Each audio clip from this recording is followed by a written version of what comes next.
業主終於忍唔住哦，呢套房咧還價就賣，業主嘅原話就係咁嘅，佢都唔想再等啦。咁我哋嚟重溫翻我哋依家目前呢一套房啊，咁我哋嘅房產面積咧係173平方，而且咧係響我哋最高品質嘅天禧呢個小區嘅。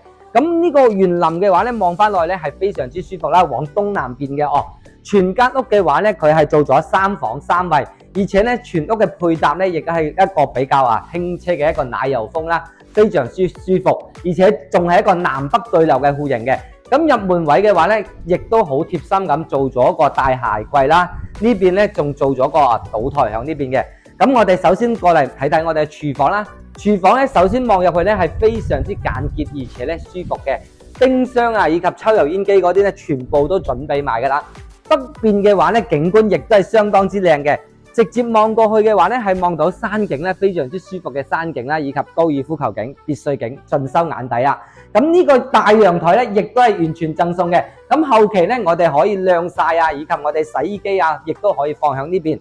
跟住過嚟，我哋睇埋我哋房間啦。咁房間方面咁佢依家咧係有2間大套房啦，3間房間嘅合共一個公衛。咁我哋第一間房間咧係做咗個比較大嘅一個宜家室啦，咁後期嘅話咧，亦都可以響到做翻間客房都 OK 嘅。衛生間方面亦都係比較舒服嘅3件套啦，做埋嘅。咁2間套房有咪一間係朝北邊嘅，一間咧係朝南邊。咁每間房間嘅一個冷氣衣櫃全部都做好晒噶啦，所以咧呢個業主咧係考慮得比較周到嘅。而且咧，我哋主人房方面咧，佢嘅衛生間咧嘅空間係去到接近差唔多8個平方啦。後期喺度做翻個浴缸咧，亦都係 OK 嘅。咁主人房方面咧，佢亦都係望翻東南邊啦，睇翻我哋泳池嘅景觀，非常之舒服。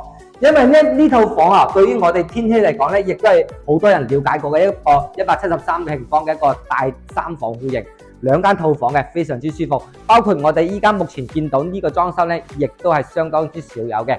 咁業主咧，依家係一個急賣嘅狀態，還價就買啦。如果你對呢套房感興趣嘅話咧，歡迎評論區還個價，我同你去同業主傾價嘅。